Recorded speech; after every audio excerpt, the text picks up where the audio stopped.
오늘 우리에게 주시는 하나님 말씀 야고보서 1장 우리 18절 한 절 말씀입니다. 제가 가지고 있는 신약 성경 370페이지에 있는 마가복음 1장 우리 18절 말씀, 저희들 목소리를 맞춰서 우리 함께 하나님께 봉독해 올립니다. 그가 그 피조물 중에 우리로 한 첫 열매가 되게 하시려고 자기의 뜻을 따라 진리의 말씀으로 우리를 낳으셨느니라. 아멘. 하나님의 말씀입니다. 자, 우리 한번 옆에 분들, 우리 뒤에 분들 한번 보시면서요, 예배드리게 돼서 너무 반갑습니다, 감사합니다, 우리 인사 나누시기를 바랍니다.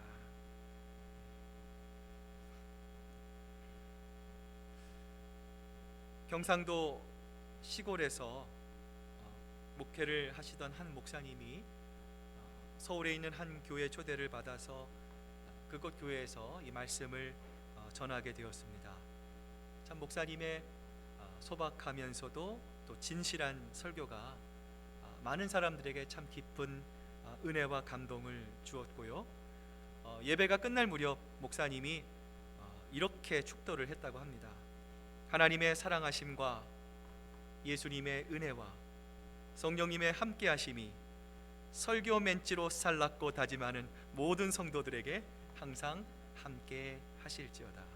성도들이 갑자기 막 웃음이 터지려고 그랬어요. 그런데 곰곰이 생각해 보니까요, 웃음으로만 넘기기에는 너무나 가슴에 와닿는 축도였습니다. 여러분, 한번 우리가 정직하게 한번 되돌아봤으면 좋겠어요. 이 시대의 문제가 무엇일까요? 오늘날 우리 교회에 위기가 있다면 과연 여러분 무엇이라고 생각을 하십니까? 과연 말씀이 없는 것이 여러분 위기라고 생각을 하십니까? 아니죠. 사실 우리는 말씀의 홍수 속에 살아갑니다. 수요 예배도 있고, 토요일 새벽 기도회도 있고, 주일 1부 2부 예배도 있고, 또 우리가 매달 첫째 주에는 초은별 말씀을 가지고 하는 초은별 성경 공부가 있고요. 또 이제 돌아오는 주일에는 우리 구역별로 해서 또 말씀을 우리 함께 나누고 친교를 합니다. 설교만 방송만 틀면 24시간 정말 유명한 분들의 참 좋은 설교를 우리는 계속해서 들을 수 있습니다. 이처럼 우리는 말씀의 홍수 속에 살면서도 중요한 것은 무엇입니까? 정작 들은 그 말씀대로 우리가 살지 못하는 것이 이 문제인 것이죠. 여러분, 우리의 삶에서 하나님의 말씀을 우리가 듣습니다. 하나님의 우리를 향한 하나님의 뜻이 무엇인가? 우리가 어떻게 해야 하나님의 기쁨이 될 수 있는가? 우리는 너무나 잘 알고 있습니다. 그러나 정작 문제는 그것을 삶에서 나의 생활에서 실천하지 못할 때가 너무나 많이 있지는 않느냐라는 것이죠.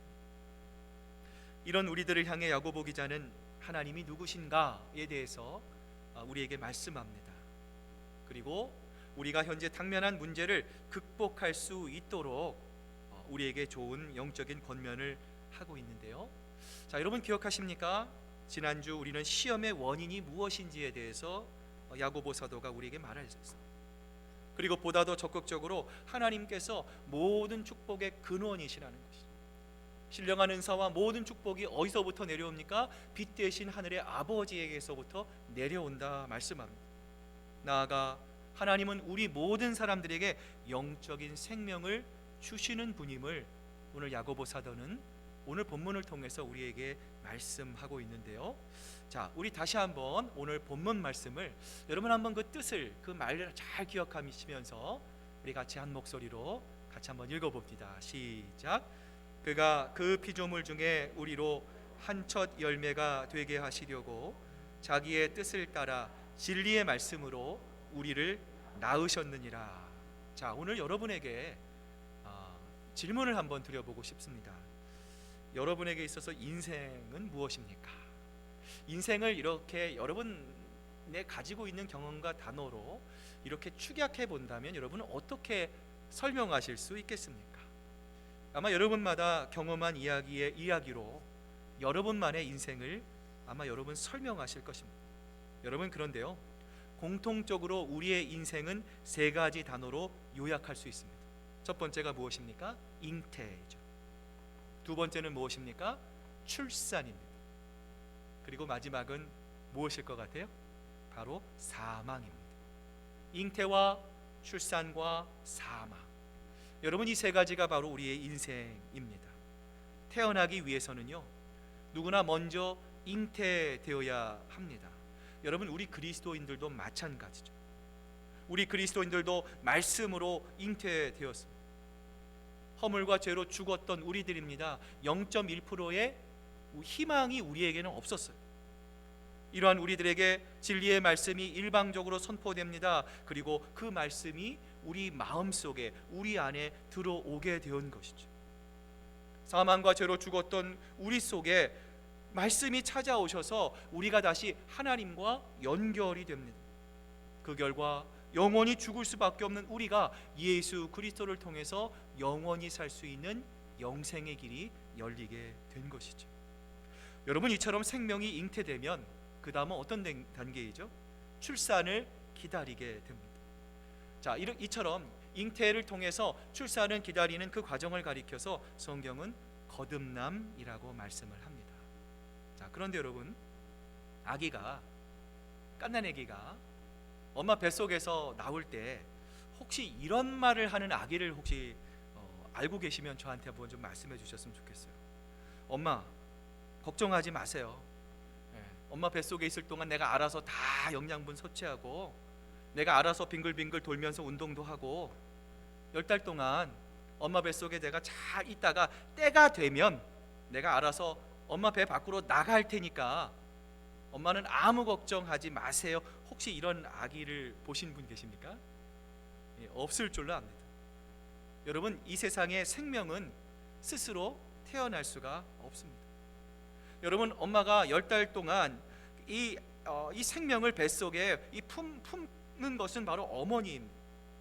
어머니가 새로 날 이 태아를 생각하면서 이 태아를 위해 새로 옷을 준비하고 새로운 환경을 어머니가 준비합니다. 그리고 마침내 이 극심한 통증과 함께 이 귀한 생명을 낳는 것, 이것은요 100% 엄마의 노력이고 엄마의 고통이고 엄마의 수고이지요, 아기가 한 것은 전혀 없다라는 것. 여러분, 마찬가지죠. 오늘 우리가 이해할 수 없는 하나님의 말씀으로 잉태되었습니다. 나아가 물과 성령으로 거듭날 수 있는 이유는 무엇입니까? 우리가 한 것은 아무것도 없습니다. 여러분, 우리가 신앙생활할 때 가장 망각하는 것 중에 하나가 그것입니다. 나의 공로와 나의 노력입니다. 그러나 성경은 오늘 우리가 하나님의 자녀가 되기까지 우리가 할 수 있는 것, 우리가 한 것은 아무것도 없다라는 것, 100% 하나님의 은혜와 우리를 향한 하나님의 사랑임을 성경은 우리에게 말씀하고 있는 것이죠. 여러분, 그렇다면 이 중생, regeneration, 제가 이 말을 요즘 여러분 좀 아실 분들은 아실 거예요. 목사님이 자꾸만 반복하고 있다라는 것은요, 여러분 이게 굉장히 중요하기 때문에 여러분에게 자꾸만 주일 설교를 통해서 기회가 있을 때마다 여러분에게 말씀드리는 것이죠. 왜 그렇습니까? 여러분, 우리가 우리의 신앙의 삶에, 봉사에 우리가 탑을 쌓고 우리가 말씀의 탑을 쌓고 섬김의 탑을 쌓는데요, 여러분 중요한 건 뭐예요? 이 거듭남이라고 하는 그 나의 믿음의 근간이 흔들리면 여러분 한순간에 무너져 내릴 수밖에 없는 것이죠. 여러분, 그래서 가장 중요한 것은 무엇입니까? 내가 정말 거듭났는가? 내가 정말 중생했는가? 중생이라는 게 정말 무엇인가라는 것을 우리가 어렴풋이 아는 것이 아니라, 교회 생활하면서 자동적으로 우리가 그냥 남들이 이해하니까 우리가 따라가는 것이 아니라 내가 경험하는 것이 반드시 필요하기 때문에 여러분 그렇다는 것이죠. 자, 여러분, 그렇다면 거듭남이란 무엇입니까? 고린도서 5장 17절에 보면은요, 성경이 이렇게 말씀합니다. 그런즉 누구든지 그리스도 안에 있으면 새로운 피조물이라, 이전 것은 지나갔으니 보라 새 것이 되었도다 말씀합니다. 여러분, 중생은 크게 네 가지의 중요한 의미를 담고 있습니다. 첫 번째로 중생은 먼저 엄청난 축복입니다. 중생은 새로운 출생, 새 생명의 출발입니다. 그래서 내가 새로운 피조물이 되고 새로운 인생이 된 것입니다. 우리 중에 저를 포함해서 하나님 앞에 섰을 때, 야, 너 참 완벽하구나, 너 참 올바른 신앙을 가지고 있구나, 너는 항상 나를 기쁘게 하는구나, 아마도 이렇게 하나님께 칭찬을 받을 수 있는 사람은 단 한 명도 없을 것입니다. 우리는 이렇게 연약한 사람입니다. 하나님 보시기에 어떻게 보면은요, 굉장히 함량 미달인 사람이 바로 우리들 아닙니까? 그러나 우리의 마음속에 하나님의 말씀이 최초로 심겨지는 이 중생, 성령께서 우리의 마음속에 임재하셔서 우리가 세상을 향해 살고 육신을 따라 살고 정욕을 따라 즐겨했던 우리들이 하나님의 말씀대로 살도록, 하나님의 말씀이 아니고서는 살 수 없도록 우리를 만드시는 그 최초의 하나님의 행위가 바로 중생이라고 하는 것이죠. 두 번째 중생은 어떤 의미를 갖고 있습니까? 바로 새로운 삶의 출발입니다. 여러분, 중생은요, 우리가 오해해서는 안 돼요. 내가 부족한 것을 보충하고 내가 좀 이렇게 보완해야 할 것을 갱신하는 의미가 중생이 아닙니다. 여러분, 중생은요, 전체의 변화입니다. Total transformation이에요. 그리고 중생은 재창조입니다.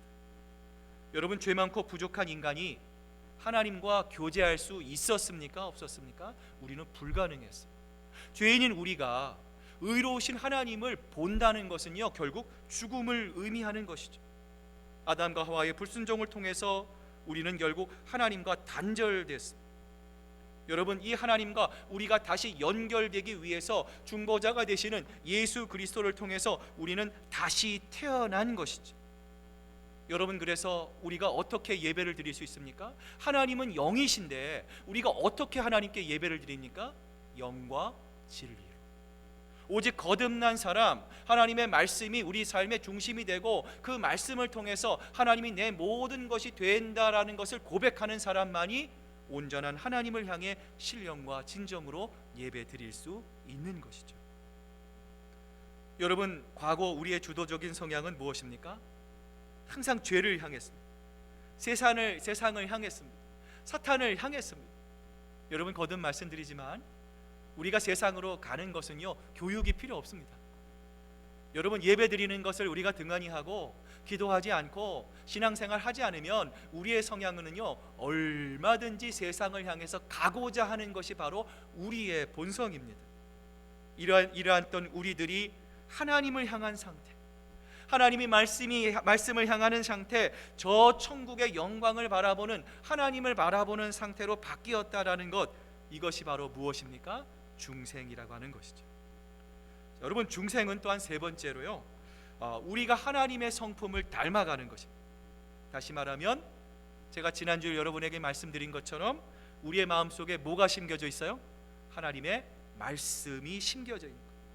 마찬가지죠. 하나님의 성품이 우리 마음속에 있습니다. 여러분, 제가 좋아하는 찬양 중에 하나가, 여러분도 잘 아시는 찬양이죠. 형제의 모습 속에 보이는 하나님 형상 아름다워라. 자녀의 모습 속에 보이는 하나님의 형상 아름다워라. 우리의 모습 속에는 일정 부분에 하나님의 뭐가 있습니까? 형상이 있습니다.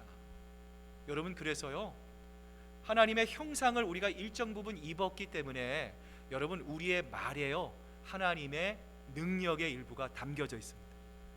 여러분, 그래서요, 그러한 우리가 하나님의 능력을 가지고 남을 저주하고 미워하는 데 쓰면 어떻게 되겠습니까? 여러분, 실제로 그렇게 됩니다. 여러분, 그러나 우리가 그 말을, 상대방을 살리고 상대방을 높이고, 우리가 지금 힘들지만 우리 함께 한번 해보자, 우리 초원이 하나님 말씀 안에서 정말 우리 건강한 초원, 하나님의 말씀에 사로잡혀 있는 정말 하나님을 기쁘시게 하는 우리 교회, 우리 초원, 우리 가정이 되자. 우리가 말로써 고백하고 함께 노력하면 하나님의 말씀의 능력을 통해서 우리가 정말 하나님이 기뻐하시는 건강한 교회, 건강한 초원이 될 줄로 믿습니다. 여러분, 이게 참 중요한 거죠. 여러분, 그래서요, 어린 자녀가 있는 분들이나 혹은 자녀가 조금 장성하더라도요, 여러분, 아이들한테 여러분, 우리가 은연중에 이런 말 하죠. 아이, 내가 널 다리에서 주워왔다. 자녀들이 또 말 안 들면 뭐라고 합니까? 아이고, 너처럼 말 안 들어서 내가 엄마가 속상해서 어떻게 한다고요? 죽겠어. 여러분, 중요한 건요, 우리가 은연중에 습관적으로 하는 말 가운데 여러분, 실제로 그렇게 되는 능력이 우리 입술에 있습니다. 여러분 그래서 오늘 당장 집에 가셔서 실천해 보십시오. 여러분 자녀의 머리를 얹고, 그러면 아마 자녀들이 그럴지 몰라요. 엄마 왜 안 하던 행동을 해? 근데 여러분 그래도요, 여러분 꼭 자기 전에 가정 예배 드리시면서 여러분 꼭 자녀의 머리에 손을 얹고요 기도하시길 바랍니다. 하나님 이 자녀를 귀히 여겨주시고 하나님 축복해 주시고, 하나님 이 자녀가 정말 이 땅에서 말씀을 지키기 힘든 이 어려운 세상 가운데 하나님 정말 하나님의 말씀 가운데 온전히 자라도록 축복 내려 주시옵소서. 그리고 더 나아가 이 자녀가 그런 자녀가 될 수 있도록 내가 먼저 하나님의 말씀을 가까이 갈 수 있는 그런 부모가 먼저 되게 하여 주시옵소서. 우리가 기도할 때에 하나님께서 여러분의 자녀를 하나님의 은혜 가운데 아름다운 자녀로 성장하도록 하나님께서 지켜주실 줄로 믿습니다. 여러분 하나님의 인품이 인격이 우리와 있습니다. 여러분 그래서요, 여러분 우리가 하나님을 만나기 전에 우리는 세상의 향락에 취해 살았습니다. 세상 사람들이 하는 말투와 생각과 습관과 가치관 모든 것을 다 똑같이 구별이 되지 않은 삶을 살았어요. 그러나 우리가 중생을 통해서 하나님과 연결되는 순간 하나님의 그 본성이 우리 안에 심겨지게 되고요, 그 결과 하나님의 영원한 생명을 우리가 경험할 수 있게 되는 것이죠. 마지막으로 중생은 무엇입니까? 과정이 아니라 하나의 이벤트, 사건입니다. 우리의 속사람의 전폭적인 변화입니다. 예수님께서 요한복음 6장 44절에서 우리에게 이렇게 말씀하셨어요. 나를 보내신 아버지께서 이끌지 아니하시면 아무도 내게 올 수 없다. 오늘 우리가 하나님 앞에 나온 것은 우리의 의지가 아닙니다. 내 자의가 아닙니다. 오늘 이 모든 이 저녁에 여러분의 발길을 하나님 계시는 이 성전으로 여러분 누가 이끄신 것입니까? 바로 하나님이십니다. 오늘 우리가 하나님의 자녀가 된 것은 누구의 은혜입니까? 주의 은혜입니다. 하나님께서 주권적으로 전적으로 하나님의 뜻대로 예수 그리스도를 향하여 우리를 인도해 주시는 것이죠. 여러분 그래서 우리에게는 참으로 놀라운 진리요, 그야말로 복된 소식, 복음이라는 것이죠. 그것이 바로 성경이 우리에게 말씀하시는 중생의 놀라운 영적인 비밀인 것이죠. 자, 이러한 배경을 가지고 오늘 본문 1절밖에 되지 않습니다. 오늘 본문을 다시 한번 살펴보면은요, 우리가 두 가지의 질문을 우리가 던질 수 있어요. 첫 번째 질문은 이렇습니다. 자, 그렇다면 무슨 이유로 비참과 절망 속에 살고 있던 이 죄인인 우리들이 어떻게 새로운 생명을 얻게 되었는가라고 하는 질문을 우리가 할 수 있습니다. 여러분 하나님께서 우리를 여러분 하나님의 자녀로 삼으신 궁극적인 이유가 무엇입니까? 그것은 우리의 뜻도 아니고요, 우리가 원하는 것도 아니고요, 바로 기쁘신 뜻으로 우리를 하나님의 자녀로 삼으시기를 원하는 우리를 향한 하나님의 사랑 때문이다라는 것이죠. 자, 그러면 성경은 하나님이 우리를 자녀 삼으시기 위해 어떻게 하셨다라고 말씀하십니까? 여러분 앞을 보시면 자기의 뜻을 따라 진리의 말씀으로 우리를 낳으셨다라고 말씀을 하십니다. 하나님의 기쁘신 뜻대로 우리를 자녀 삼으신 주님은 진리의 말씀으로 우리를 어떻게 하셨어요? 낳으셨습니다. 여러분 한번 생각해 보십시오. 여러분 육신의 몸을 가지고 낳은 자녀를 여러분 사랑하십니까? 사랑하지 않으십니까? 이게 참 어리석은 질문이 될 수 있죠. 육신인 우리의 자녀조차도 우리는 어떻습니까? 사랑합니다. 여러분 그래서 드라마나 영화를 가끔 보면 자녀들이 중병에 걸리면 그 병실에서 그 수술실로 보내면서 그 부모가 어떻게 기도를 하죠? 하나님 차라리 저 생명을 먼저 데려가시고 제 아들, 딸, 제 귀한 자녀를 하나님 살려주십시오. 우리가 그렇게 간절히 기도할 만큼 우리가 우리의 육신으로 난 자녀들을 사랑하지 않습니까? 여러분 마찬가지죠. 하나님께서 여러분을 어떻게 하셨습니까? 낳으셨어요.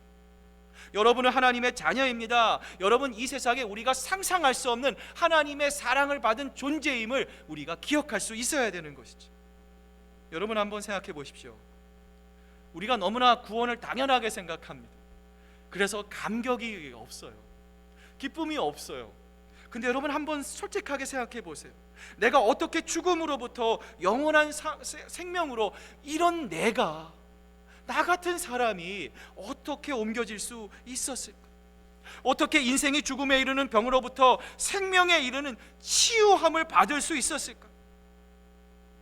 사망으로 내딛는 욕망의 수레바퀴 밑에서 내가 어떻게 벗어날 수 있고 어떻게 빠져나올 수 있는가? 여러분, 우리가 이러한 질문을 가질 때에 우리가 생각할 수밖에 없는 것은 뭐예요?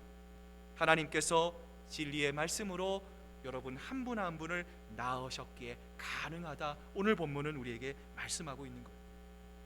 여러분, 그렇다면 이 진리의 말씀으로 하나님께서 우리를 낳으셨다라고 하는 그 구체적인 의미는 무엇입니까? 오늘 듣고 있는 이 말씀을 하나님의 말씀으로 우리가 받아들이는 것입니다. 하나님의 진리의 말씀으로 우리가 그 말씀을 순종하는 것입니다. 그리고 그 말씀으로 우리의 삶을 재정비할 수 있게 하는 것, 그것이 바로 진리의 말씀으로 우리를 낳은 사건이라는 것이죠. 여러분, 그래서 하나님의 말씀을 들을 때 우리가 하나님의 말씀은 언제 어디서나 나의 삶을 올바른 방향으로 이끌어 주실 수 있는 그 말씀임을 우리가 신뢰해야 합니다. 또한 나를 새롭게 태어나게 할 수 있는, 또한 나를 하나님의 자녀로 온전하게 세울 수 있는 유일한 방법은 오직 하나님의 말씀밖에 없다는 것을 우리는 반드시 기억할 수 있어야 합니다.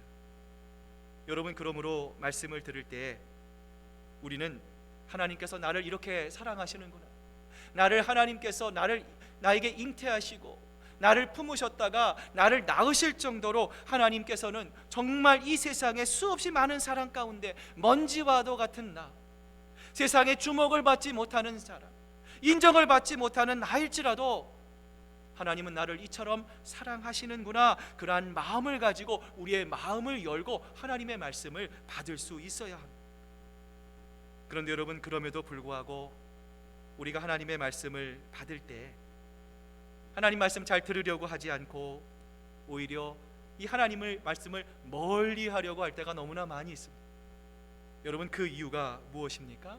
바로 우리는 그 원인을 창세기 3장에서 찾을 수가 있었어요. 여러분, 타락이 전에 아담은 하나님과 아주 친밀한 관계였습니다. 여러분, 우리도 이것을 인간관계에서 경험할 수 있지 않습니까? 여러분, 누군가가 너무 사랑스럽고 좋으면 여러분 어떻습니까? 그 사람을 자꾸만 보고 싶죠. 만나고 싶죠. 항상 같이 있고 싶은 것, 여러분, 이것이 인간의 인지상정입니다. 그러나 타락 이후에 인간은 하나님으로부터 멀어지기 시작했습니다.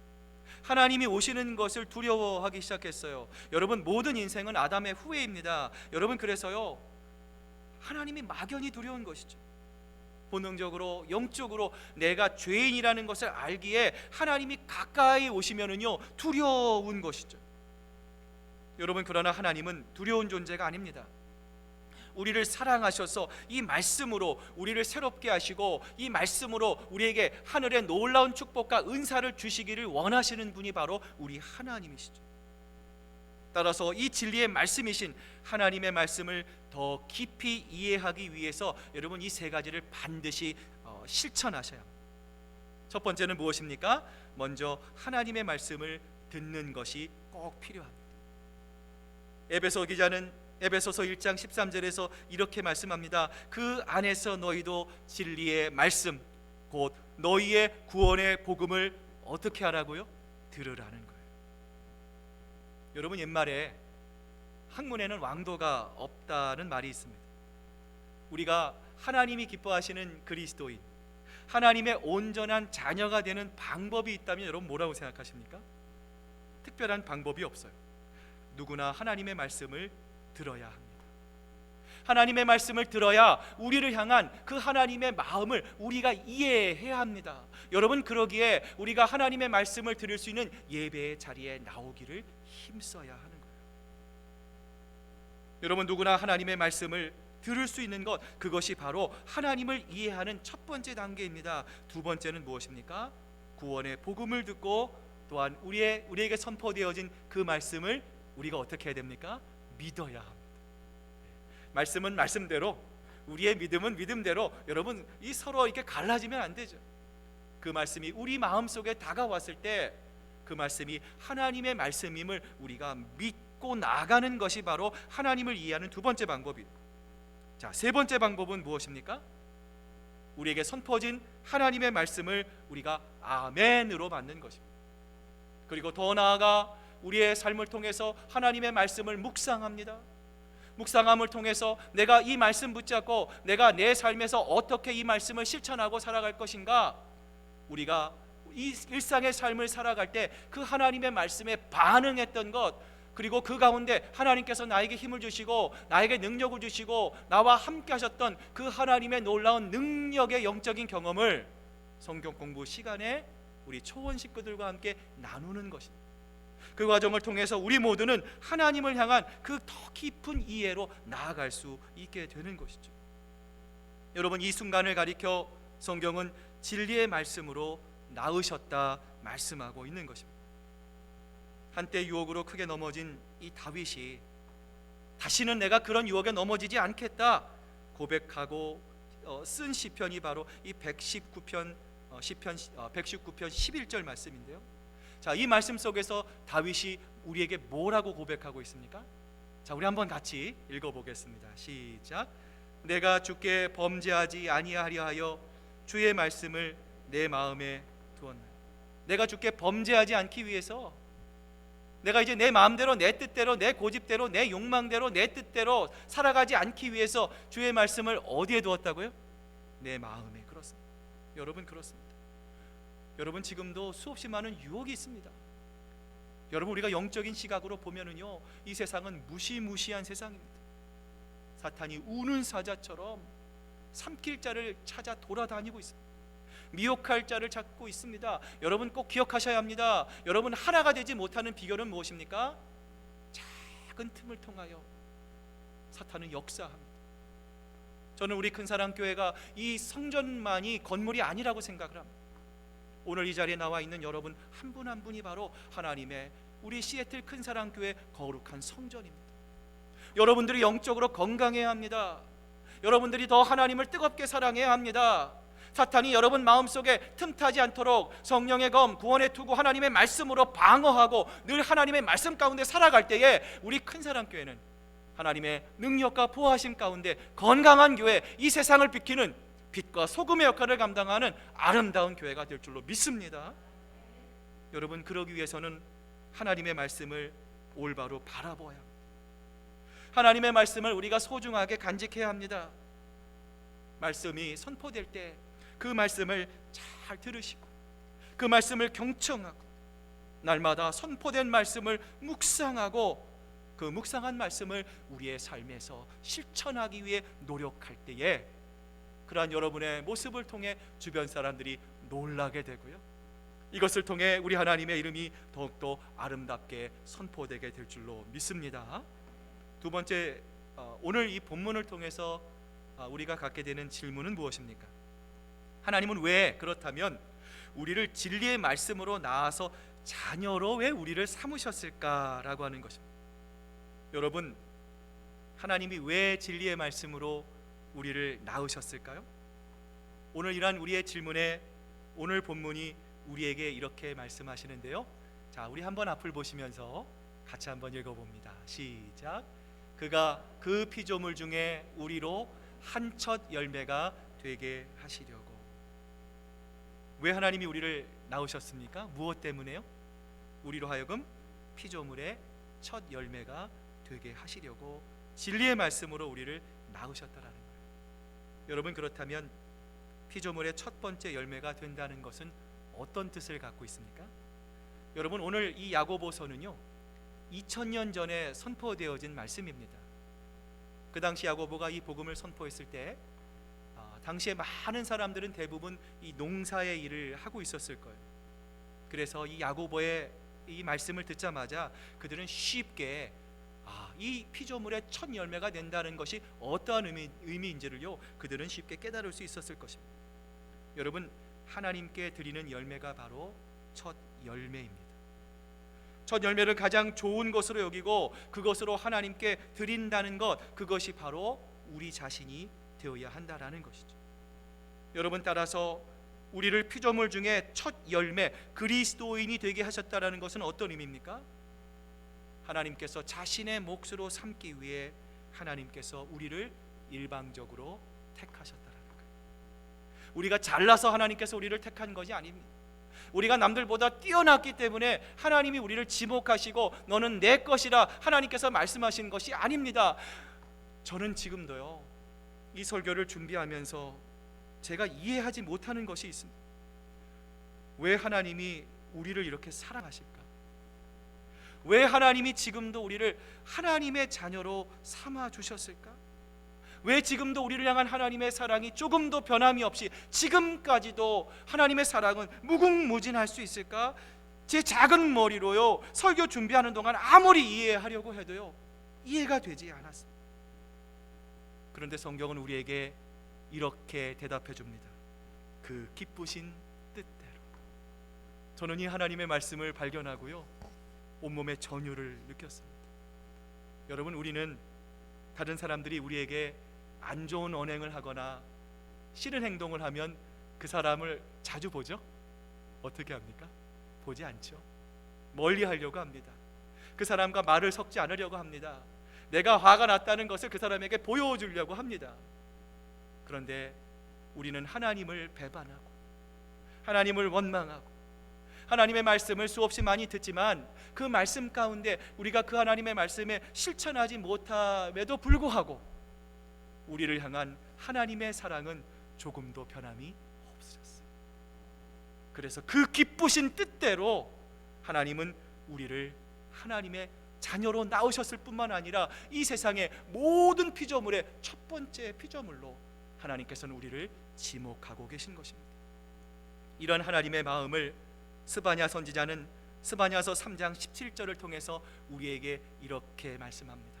우리 마지막으로 같이 한번 이 말씀 함께 읽습니다. 시작. 너희 하나님 여호와가 너희 가운데 계시니 그는 구원을 베푸실 전능자시니라. 그가 너로 인하여 기쁨을 이기지 못하시며 너를 잠잠히 사랑하시며 너로 인하여 즐거이 부르며 기뻐하시리라 하리라. 여러분을 향한 하나님의 이 마음을 여러분 믿으십니까? 여러분, 그렇다면 우리 자신을 되돌아봐야 합니다. 우리는 여러모로 하나님 보시기에 정말 함량미달인 존재들입니다. 오늘 우리가 이 자리에 나올 수 없는 존재들입니다.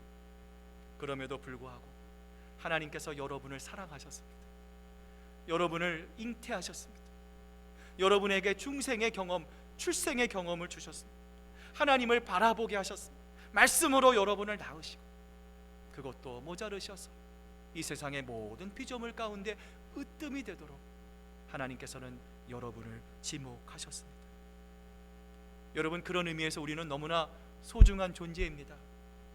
여러분, 우리가 상대방을 미워하는 것은요, 결국은 누구를 미워하는 거예요? 하나님을 미워하는 거예요. 사랑하는 여러분, 앞으로 미워할 일이 생겨도요, 미워하지 않으시길 바랍니다. 정말 그 형제에 있는 그 말과 그 행동이 나에게 상처를 줄지 모르지만 그래도 그 형제자매에 있는 하나님의 형상으로 인해서 여러분 끝까지 하나님을 바라보시면서 사랑의 마음을 잃지 않는 여러분 되실 수 있기를 바랍니다. 여러분, 그런 의미에서요, 우리 한번 옆에 분들 바라보시면서 당신을 예수 그리스도의 이름으로 사랑합니다, 우리 한번 고백하시기를 바랍니다.